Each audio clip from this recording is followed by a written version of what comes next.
Hi everyone, I'm Sabrina with Century 21 and a photographer at Marcus Photography. Today we have Nicole Guernsey. and Nicole, what do you do?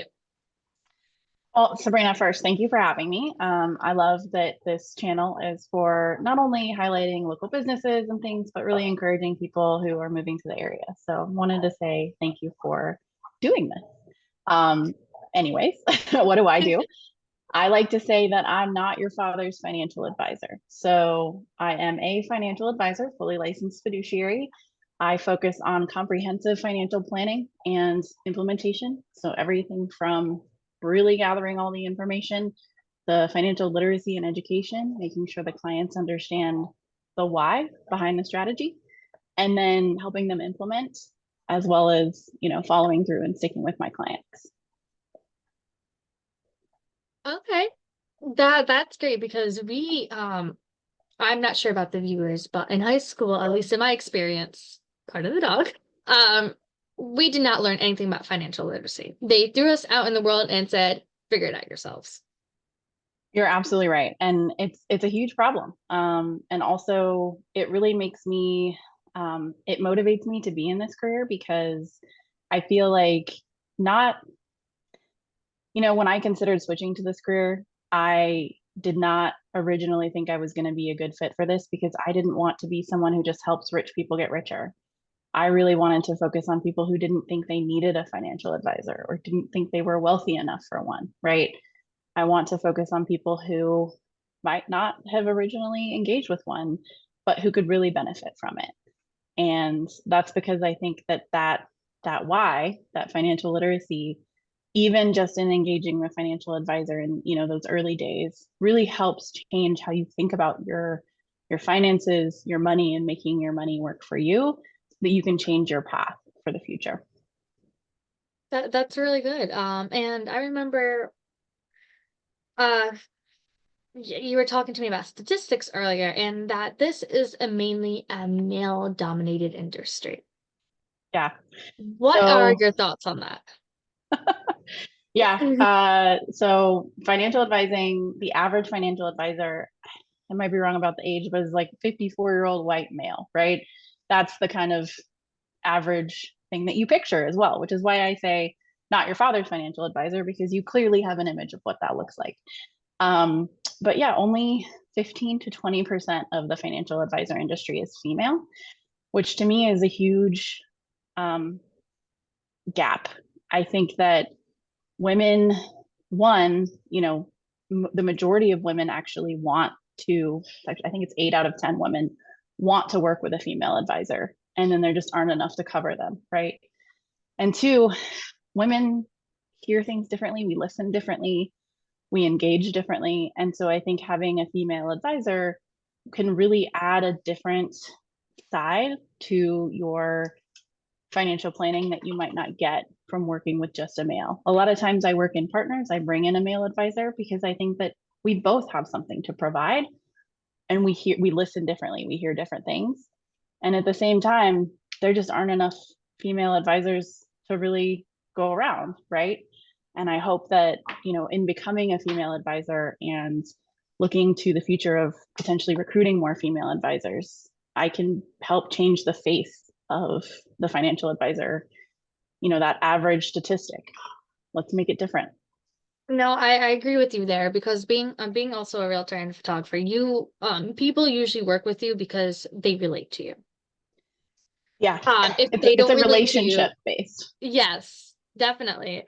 So it makes sense why men would usually go to men and women would try to go to women. Like they're trying to find that connection. Mm-hmm, mm-hmm. So that's great. And how long have you been a financial advisor? Yeah, so the surprising answer is not long. I decided I had a 12-year marketing career. I worked in software as a service, so SaaS in the technology industry.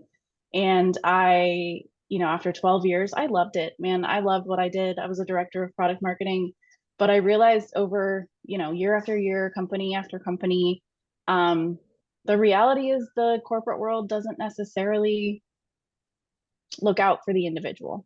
And when I started to become a people manager, that really hit me hard, because I really thought that one of my core values is helping people and mentorship.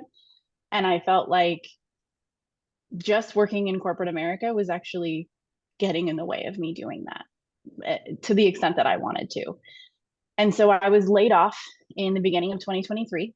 And honestly, I was relieved. I was grateful, because I never would have left that job of my own volition in the current market, right? There's a lot of unemployment going on, a lot of layoffs happening. And it really forced me to kind of take a step back and think, am I really happy in this career? Is this what I want to be doing? Or are there things I could do to change my destiny, right? And I decided, oddly enough, to become a financial advisor. That wasn't originally on my bingo card. I read a book recommended to me by a friend, Rich Dad, Poor Dad, um, and started to feel like the people that I surround myself with, that I've worked with, all my friends and family, and a lot of the people in the companies that I've worked with, didn't think about their money in the same way that a rich person would. And not only that, they didn't have time or energy or maybe even interest in learning all of that stuff. And I was already feeling like the financial literacy situation, and really just the sort of um, inequity of our economic system, right? And then I was approached to become a financial advisor. And I thought, if I can really help people, if I can help take some of that off of their plate, if I can help educate them on the why, if I can build these relationships and make a difference, then that's what I want to be doing. So You're really it's helping only been a year and a change. half. You're definitely really helping change the perception. And I agree with you. I feel like people with the economy the way that it is, they're just trying to survive. They're just in Exactly. survival mode. They're scared that another 2008 crash is gonna happen. I've been Uh, reading up about that since I was a kid during that time. But people are really vulnerable right now with their money. They do not feel secure in their assets, and I think that's great that you're helping change that stigma. Thank you. Yeah, I just feel like that, even, you talked about today and maybe people are vulnerable now, but even years and years ago, I mean, the earlier you start saving and investing, the better off you will be, even with economic instability. And people don't think about that. They just think about, I need to be really, really conservative and careful. And I think about these little buckets, right? Savings, checking, 401k or retirement planning. And then eventually, you hit Social Security and then you die, right?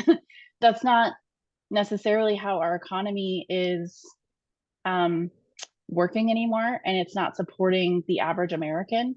You need a lot more money to retire these days. Healthcare costs have skyrocketed beyond what Medicare covers. There's so many things to consider.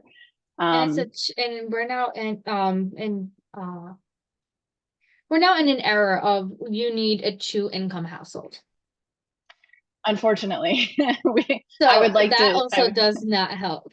Um, No. so it's great that if now that we're doing this interview and people are going to be watching this, they can be like, "Hey, I can get a financial advisor that does not work just for rich people and understand how I can build my life and help create that generational wealth." That is Yeah. something I keep hearing talking about, but it's easier said than done. Yeah, and what I want to say there and encourage, and I think you'll relate to this a lot, kind of in the realtor realm, but engaging a financial advisor might be daunting for some, or people have a bad opinion or thoughts about how they make money, whether it's commission based or fee based or assets based. Um, the reality is you have to find the right advisor who works with you, for you, in the right way, and it's completely relationship based. And there are plenty of financial advisors out there who are not making a good name for the profession, right? And we're kind of having to dig out of that. It's kind of like people not thinking that realtors are earning their commission and things like that. The reality is, the right realtor is, right? They work their butt off. They're doing everything for you. They're doing all the paperwork on the back end, just like a financial advisor would. Um, but people don't necessarily see that. And also, there are advisors and realtors who aren't doing that. They aren't really doing their best for the client. And yeah, I would encourage people who might be like, hey, I didn't originally consider a financial advisor, but maybe I might think about it now. Interview different ones, find the right fit. I That always matters say a lot. that. Now piggybacking on that idea, what do you think are your top either 3 to 5 questions that somebody should ask when meeting with a financial advisor? Let's see, 3 to 5 questions. I would say one is, are you a fiduciary? Explain that to me, make sure you understand it, right? And fiduciary means legally liable to act in your client's best interest. Um, and I think licensing is important, making sure that they are, I mean, you can have a financial advisor who is just a planner, who doesn't do any implementation, and then you can have an advisor who does both. I am one of the ones that can do both, right? And a lot of times what happens is someone engages a planner and then they fall flat on the implementation side because they got to do that themselves.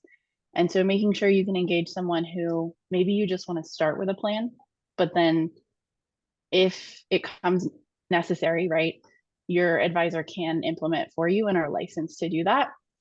I think that matters. So asking them what their capabilities are and licensing to do this. Oh, yeah. Licensing, major Yeah, one. so yep. So fiduciary licensing. I would also say, are they transparent about fees?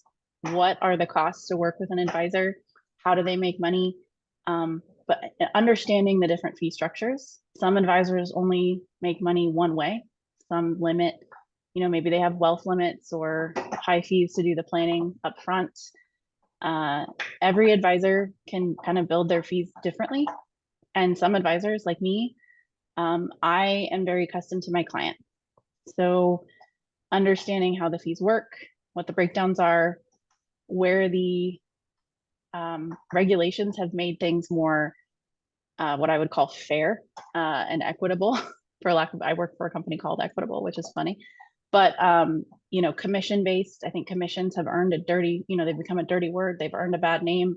But the reality is these days commissions are actually highly regulated and super transparent. And you like what you earn on one type of product is no different than that same product at a different company. So you're not incentivized to go with one solution over another.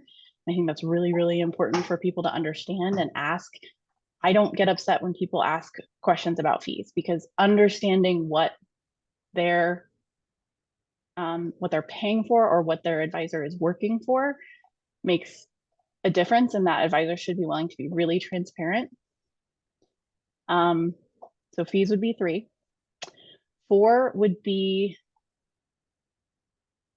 let's see. 4 would be practice mission, I think.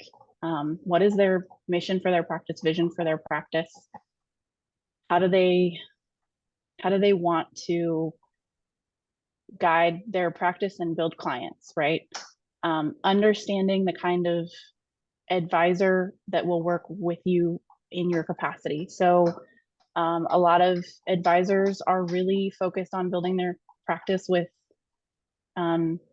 large dollar clients, I'll say, or they want to build their practice on only fee-based planning, right? They want to build their practice they want to serve everybody and anybody that will make them money, right? They don't have a lot of alignment or goals. I think asking them if they have that and what is it, because having someone who has thought it through and cares will show you that you're working with someone who actually has a plan for their future vision and for their future practice, and maybe just has something that they stand for, right? Which I think makes a difference. Okay. That I honestly did not even know what questions you'd ask a financial advisor. So like this is great that you're breaking it down. Yeah. And it's important to be asking these questions. It's important that whoever you choose and whatever feel that you need to carry out the specific job or request that you're looking for is that you ask important questions to make sure they're actually working on your behalf. Yes. Yes. And I think that maybe question number 5 is, are you willing to work with other experts, even other advisors?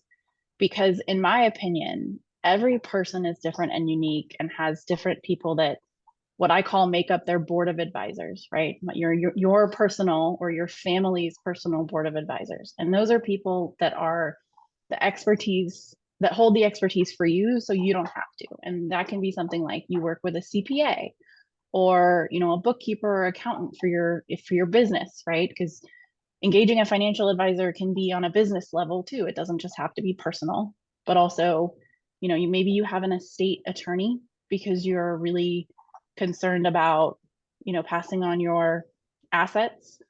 Maybe you have a healthcare or insurance broker today, health insurance or regular insurance broker today that you work with and trust.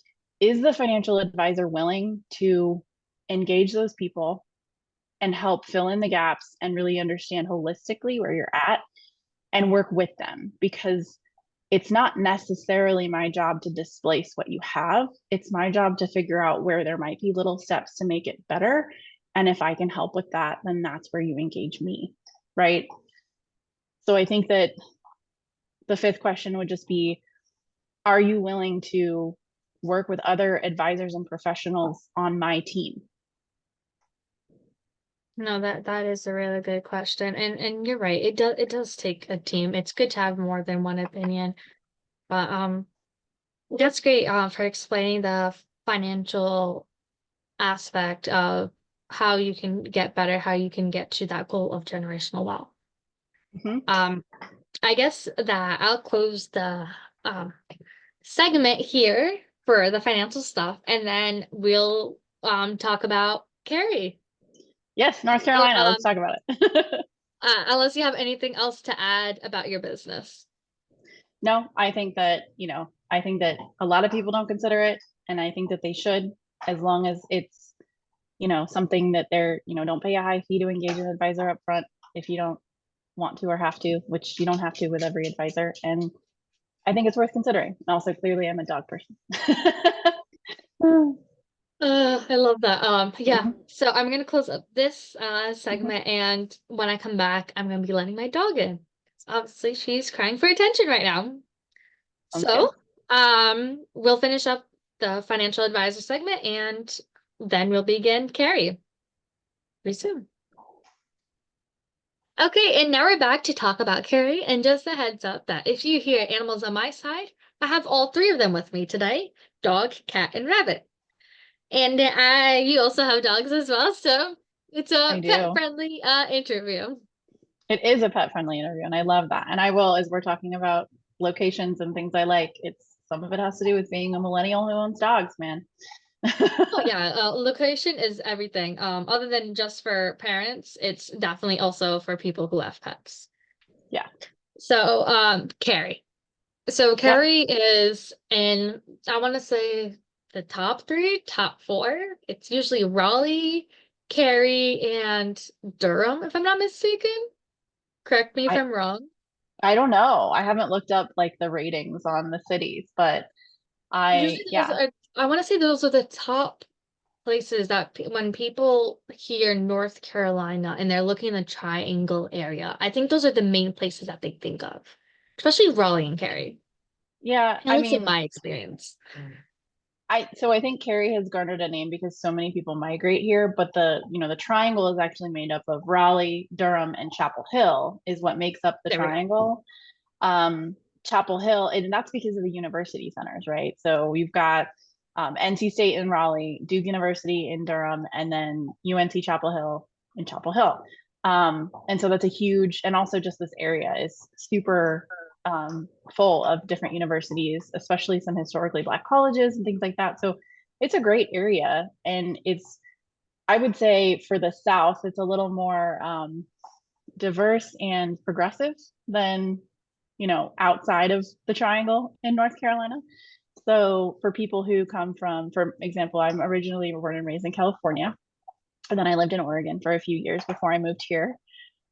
I would say that people who are concerned about living in the South because of, conservative values or whatever, they exist, but you can live however you want here. And it's a really great area to live in. No, it really is. And I've been hearing these names of a lot. Chapel, not as much, surprisingly. But it's those three, and then now Garner has been entering the picture. Yeah, as Raleigh has grown and inflation and housing, right? People are expanding beyond Raleigh, beyond Durham. West you've got Hillsborough and Mebane. To the east you've got Nightdale and even into like Wilson and Rocky Mount. You've got Fayetteville South, but right below Raleigh you've got Garner. Where I'm at is in Cary, and that's just like right in between Durham and Raleigh. It's like just the middle part. it's Cary. And so, yeah, I think as the area has grown and expanded, people have, it's moving out. There's Wake Forest north of Raleigh. Everywhere is growing. It really is. I personally don't work up that way. I usually try to stay bit more south in Mhm. the country aspect areas. I was gonna say you're Usually the closer. furthest I go is Fuquay, maybe Holly Springs. Yeah, and I'm just north of that. There's Apex and then Cary. So yeah, Okay. So it's crazy how much has expanded, and I live in between. So I'm in Spring Lake, so I easily go to Sanford and Fayetteville like nothing. In hmm Sanford, I've been seeing that growth, and I've only been here for it's coming up on a year. It's insane. yeah, it's growing fast. I have a friend who's also a realtor who's out there, and man, she can't work fast enough. I mean, so it's a good place to be. Oh Hopefully, yeah. you'll get lots of business out there. It's very different. I imagine it's very different from Cary. So let's start off with why Cary? I feel like Yeah, that's an important question because there's so many great places to live here in North Carolina. What drew you to Cary? yeah. Well, originally, I will say like my heart. So when I moved here, I kind of, I'll say like interviewed different areas of the triangle. I kind of like looked around and was trying to figure out this is 10 years ago. And um I'd come from Portland, Oregon, which was at the time a little bit safer. But I had, it was very diverse, very, I would say cultural. And Durham just spoke to me. And so when I first moved here 10 years ago, I actually lived in Durham and I built a life in Durham for 10 years. And I love it there. I mean, great food.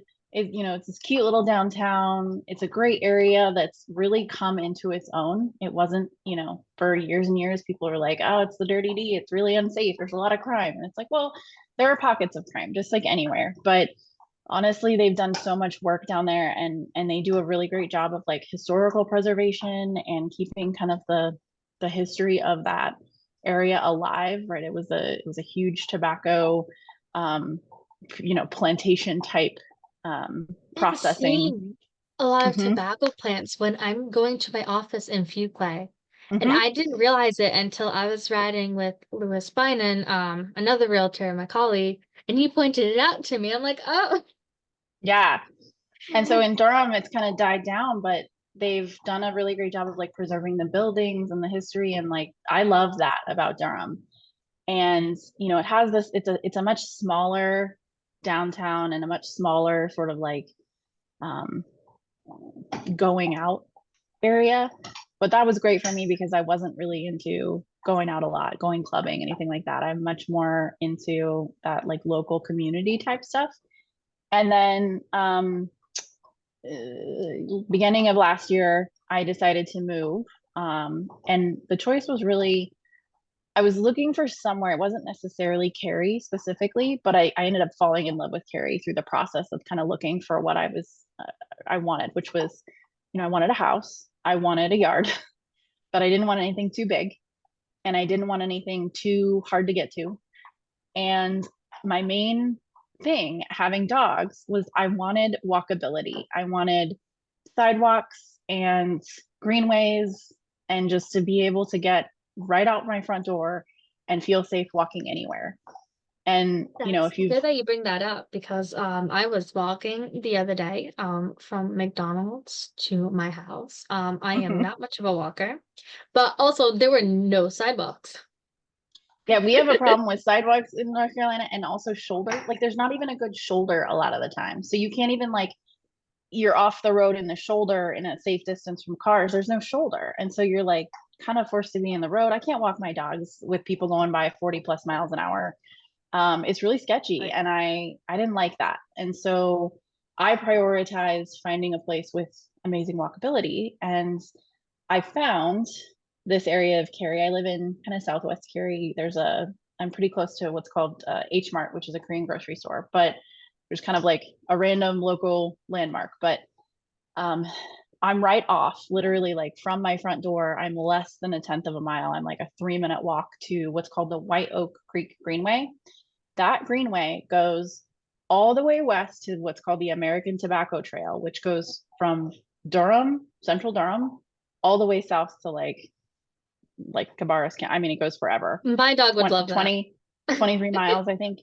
Oh, And so dang. I can go all the way to the American Tobacco Trail west on this greenway. If I go east, I can hit Bond Park. It connects with other greenway. I could go all over Cary. And so and then there's just the sidewalks as well. Like my neighborhood and all the surrounding neighborhoods have sidewalks. So no matter my like choose your own adventure day, I can walk anywhere and feel really safe and at a good distance from cars. And it's like there's full grown trees and it's shaded and it's beautiful and there's creeks. And it's just like that meant a lot to me was that I didn't realize how much that would affect my mental health and my happiness, but it did. And so I've moved to Cary, which is funny. A lot of people say, I wouldn't have pictured you in Cary because I'm a little edgy. You can't see it today, really, but I have like a lot of tattoos. Um, and a nose ring, and I worked in tech forever. And I'm a little more on the like, I might show up in a nice blouse or I might show up in motorcycle boots, kind of, just whatever I'm feeling that day. Hey, And that's great. right. And people just don't expect someone like me, I think, to live in Cary. It's more like families and people who are really buttoned up. And I will say that Cary is coming into its own as far as like a lot of younger families who are their own person, who have their own sort of like, they aren't your Stepford family, right? It's not just I don't know. Have you heard the nickname for Cary? What it stands for? I have not actually. So there's a running joke because a lot of people from the north relocate here, and when they do, they relocate to Cary. The joke is that Cary stands for the containment area for relocated Yankees. Um, it's not just a bunch of Yankees. It's not just a bunch of, it's not just people from North Carolina. It's not just Yankees. It's not just people relocating. There's a huge cultural center here, right? We have, and I know you were going to ask about things like my favorite foods and activities and things like that. So Mhm. I'll just kind of jump into it, which is we have the best Indian food here. Like, and we have different like small, I don't know what to call it, like different cultural differences of Indian food. So like um, Nepali versus, I'm not educated enough to know, but But it's different. diverse. Yes. And we have amazing Asian food. My favorite, there's a place called Masa Sushi. That's my favorite sushi place in the area besides Sono in Raleigh. And Cary just has a ton of cool stuff. We have a bunch of Ethiopian and Korean. And like I said, I live right near the Korean grocery store. Like we have a lot of different cultural aspects here in Cary that you don't necessarily see everywhere. And I love that like true melting pot. No, that's good. I know the Zoom is getting on us for time over here, but what is your favorite activity in the area? Honestly, so they just redid this, the downtown Cary Park. They just redid the park. They built this beautiful whole new park next to the library. And So library parking, it's free to park there, which is incredible. And then you go Library is and this, great. right? And then this park is attached to it is amazing and huge. And there's something for everyone. Like the kids' playground has, it was so well thought out. There's like little things for kids of all ages. It's not just like a little kiddie playground or like kids who are, big enough to do the bigger things. It's all ages. And then there's the dog parks. There is a bark bar, Sabrina. There's literally a bar overlooking the dog park. So you can get a cocktail while you have your dogs play, which is maybe the coolest thing I've ever heard. This is why that another reason why I'm doing these interviews, other than helping people figure out where they want to move down here, is learning a lot about North Carolina. That is great. I did not even know that. That's amazing. Yeah.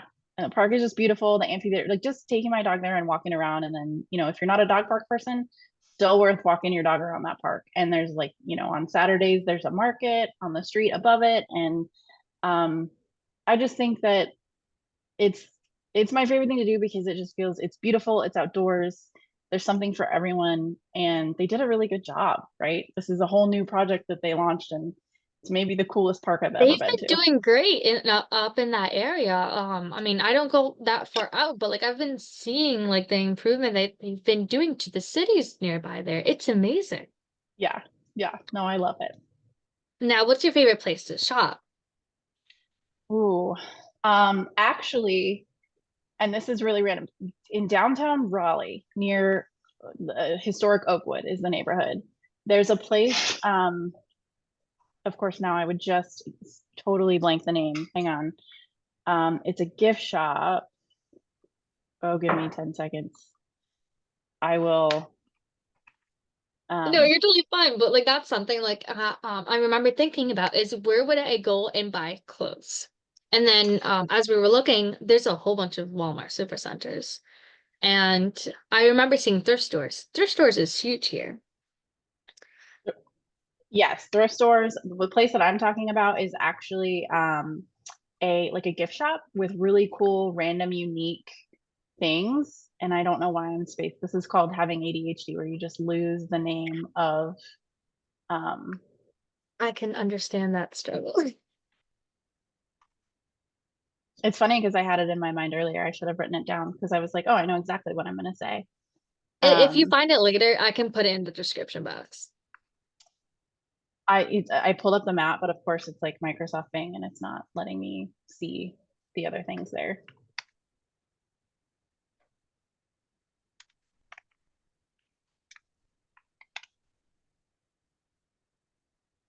But it is great. And the last interview that I did was with Jessica Averill. I don't know if Okay. you know her, but I don't. I'm hopefully going to be uploading that very soon. But she was also talking about festivals in that area and Raleigh, Cary, Chapel Hill, as you were saying, Durham. They're big hot pots for all these amazing festivals that I never Yeah. knew about. Yeah. Oh yeah. We've got there's hopscotch, there's Dreamville, there's trying to think what else? And then like just like local things like downtown Raleigh or Cary or Durham always has something going on. Durham has this amazing Jamaican fest, like who would Ooh. have thunk? And there's like live music. It's just like the coolest thing, best food. And then also each little downtown area has their own um open container situation, so you can like get a drink at a bar and then you can walk around within a geographic area. But it's Oh, I didn't excuse even me. know that. That's great. Yeah, they're called social districts, I think. But yeah, it's awesome. It's gonna And while drive me you're looking that nuts. up, for any dog lovers out Edge. there, what is the name of your babies? They are Winnie and Bo. Beauregard is my Southern gentleman, big American bully. He's 85 pounds, and Winnie is my Oh. hound mix. They were both rescues locally. Shout out to Durham APS and also to Hope Animal Rescue. And I did find the name. The store is called Edge of Urge. Edge of Urge. And Ooh. it's a store and it's smack dab between a wine shop and an ice cream store. And it's like it's got the coolest stuff that you would never find anywhere, right? It's just one of those gift shops that you'll find something for anyone, but it's a gift that you would never have found anywhere else. That's what like learning more about North Carolina, I'm starting to see how unique it is. Because every Yeah. time they talk about North Carolina, they also group it up with South Carolina. And I'm always asked, okay, what's the difference though? Like, how can I learn more about North Carolina? Like, what's so different from South Carolina? Obviously, people have choices, but that's great. So if you ever have time and you want to spend money and consciously not think about it, definitely go to the gift store. Right. I mean, you gotta. It's Edge of Verge. It's amazing. Right next door is Standard Beer and Food, which is great food, great beer. They make their own beer. Around the corner is a bar called Person Street, great cocktails. Yellow Dog Bread Co., great for morning stuff. And so that's like just this little pocket in downtown Raleigh that has just the coolest little vibe and some of the greatest shops. So highly recommend. Definitely. I know that we're gonna be wrapping up here soon, but do you have any final thoughts about Cary in Durham? I guess my final thought would be just leaving people with, you know, this is an amazing place to live. I would not have had maybe the opportunity to buy my own house in Oregon or California. Um, Even though, that's rapidly changing for a lot of people, the affordability here as we grow and inflation and cost of living and all that, but it's worth it. This has been an amazing place and the people are amazing, truly. It's community focused and I don't know. I just think that, people who are moving here, considering it, or have just moved here, look to the communities that are around you to find friendship and support because this is the kind of place that really will provide it if you're looking for it. Well, thank you so much, Nicole. It was great interviewing you and hearing about what a financial advisor does. That's not just for the wealthy. And Yeah, also hearing your thoughts about Cary. I definitely learned quite a bit today as I really don't travel up there. It's on my to-do list now for sure. But this is great, and I hope whoever is watching this takes Cary into consideration when they're thinking about their move to North Carolina. me But too. Thank you, thank you Sabrina. so much. And we'll stay in touch for sure.